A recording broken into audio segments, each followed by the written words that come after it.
Hey, welcome back to Milton Daily Homes. Chuck here, and we got a list of 12 properties today on our Tuesday list. And I had a nice conversation with a fellow local agent who I have a tremendous amount of respect for. And we were talking about the ebony and ivory thing with the mismatch appliances yesterday. And so I approach it from the angle of is what we really try and do on these videos is be constructive and to actually show people the things to do and not to do when selling the home. And it led into this whole discussion about, well, what if somebody is in a position where they really can't change those appliances, where they can't upgrade the floors and all that stuff. And I don't, it wasn't meant as an attack on that home if the owners happen to be watching this video, but what we try and do is to really give people the clues and the advice and the secrets of really how to make that sale the most profitable thing possible, and also how to buy a home and at the best price, and to locate those opportunities. And we're all about adding interpretation to the raw information. That's what we do in these videos, and I think why people like them so much. So let's get to today's list, and we start off with a kind of an unsexy one. I mean, it's at 25th Side Road is vacant land. Okay, so it's about 10 acres of vacant land. The equivalent price point in Milton might get you a 50 by 120 or 140 foot lot.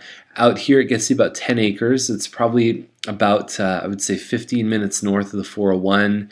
And so 10 acres. The two things I always mention to people with vacant land is you really got to check the maps, the zoning, who is what under which jurisdiction is this? Is there any conservation land?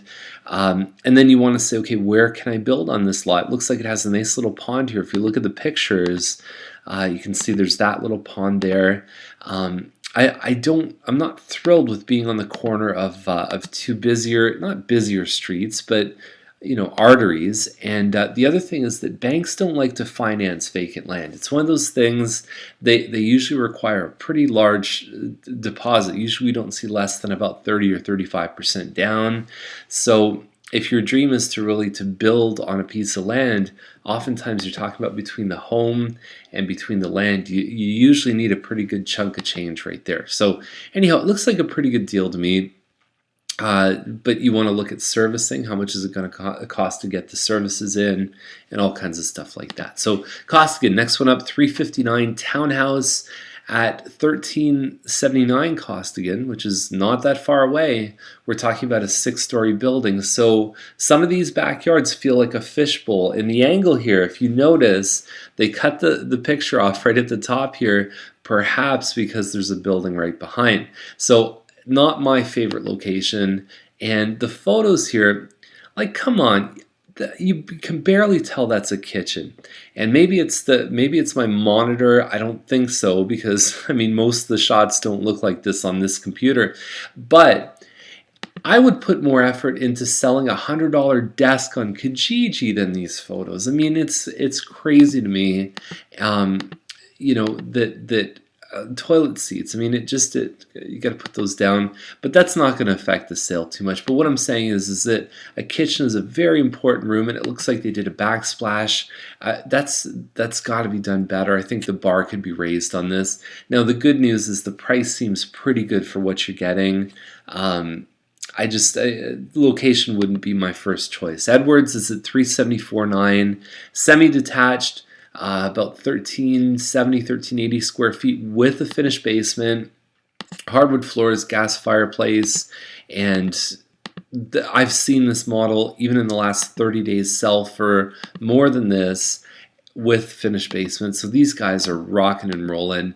No problems here at all. It's pretty close to Guardian Angels Public School too, or Catholic School. For some reason I always say public. Willett, 374.9. Townhouse versus the previous one, it's a semi. It's about 130 square feet bigger, just over 1,500 square feet. And what I can tell from here is you've got hardwood on the main level. Looks like you've got a granite counter in the kitchen. And I don't think these guys will have any problems. I think that they say price to sell quickly. This one's gone in a couple days for sure, for sure. Both of them are. Jelinek, I think, is probably the chalk pick of the day. I really like this one because it's got that big piece of land. It's got an 80-foot back behind. It's got a double car garage. There's only 3 bedrooms on this one, but what do you expect for less than $500,000?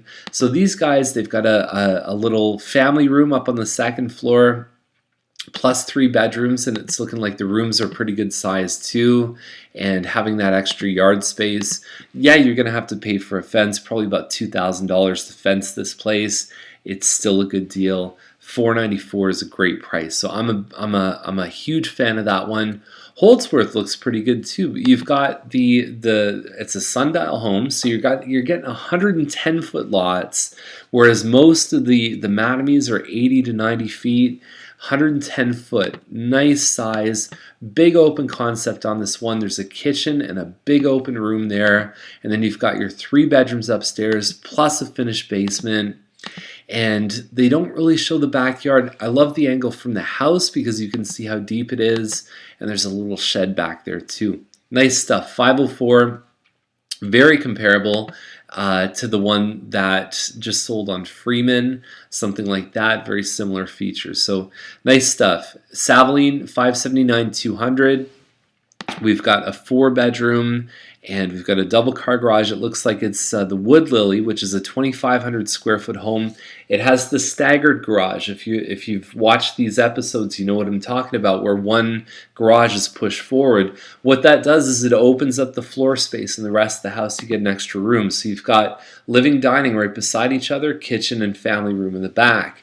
I've seen these homes sell for more than what this one's listed for. It looks competitive. We'll wait for the photos, but it looks like it's got the granite, the hardwood, all the rest of it. Leech Landing, $600,000, about 2,700 square feet, one of the Spirit plans. The counter might be like a Corian. It could be a granite, undermount sink, California shutters, the dark hardwood. It's kind of the typical list. Sometimes I feel like that formula is played out, but when it's done well, and you can't say anything about it. That's in the right range. I don't know if it's sort of awesome, incredible deal, but it's solid for that price. 6th line, we basically have 2 pictures here. We've got that front shot, and it looks like it probably needs a little bit of landscaping there. And then there's a 30 by 60, so an 1,800 square foot workshop, and that's basically all we're seeing. 132 by 250, and it's a 3-bedroom, 2-washroom. You know, it's not that it's Darien's 6th line, so what you'd want to check is just some of the development that's happening around there. On one side of 6th line compared to the other, there could be drastically different things happening and planned for the next 10 years. Check the zoning maps, but I do like the way this one looks, and if it's half decent inside, that might be the right price. Leech Landing, $749. It is a wild rose. It's just under 3,200 square feet. I don't know. For me, I'm used to seeing these ones sell a lot closer to the 7 mark. There was an absolutely beautiful one that sold maybe a year ago, right around 700. In a much tougher market, we're seeing much more increase in the price ranges up. I don't know. This one, to me, it's competitive with what's listed. I don't know if it's the right price, though. There hasn't been that many sales. It's a tough one to pin. Inglis is $1,349, so 1.35, and so we've got a bungalow about 1.5 acres. I don't know what it is about Churchill Estates lately, but a lot of homes are listing. There's like 3 on Inglis right now, and it looks like a really good lot. I think what separates these guys from everyone else is the landscape pool. That shot right there, to me, might mean the difference between this one and another one. I do see a lot of good value around the 1.1 to 1.2, even a little bit past 1.2 right now. So being at 1.35 might seem a little high, but going to see these in person is the real key, because small pictures plus a description doesn't give you a sense really of what a lot of these homes are about. And then we've got this one on Ennisclare, 2.2 million on about 10 acres. and I talked about this earlier this week, is that some of these really high-end homes, what they've done is they're customized to the point where they're resembling a French estate or a PEI property, and so sometimes that narrows your audience of who's actually going to buy the home. I think for somebody who's into this with the that sort of French look, the Monet style, the maybe a little bohemian, it's probably they're going to fall in love with it. I just don't know if it's too niche to sort of, and what that means usually if it's niche is that it just takes longer to find the right buyer. That room there looks terrific to me, and you've got some great landscape grounds, and the pool looks terrific as well. So that's the house on Ennisclear. Very particular kind of product, but I think for the right person, it's rocking and rolling. So that's the list for today. If you have any questions, you want to see anything in the list, reach out to us. We'll see you tomorrow with more Milton Daily Homes.